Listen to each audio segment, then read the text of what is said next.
Hi friends, నేను మీ కోటి మేకల. చూడండి, సంక్రాంతి పండుగకి అన్నీ చేయాలని చెప్పేసి ఒక అరిసెలు ఒకటే తప్పించాము.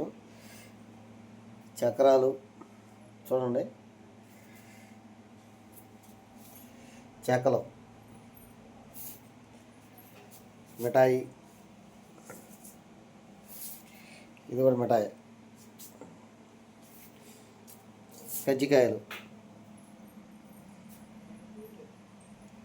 చూడండి ఎలా ఉన్నాయో. ప్రతిదీ చేయాలని ఫిక్స్ అయిపోయి అన్నీ చేసేసాం.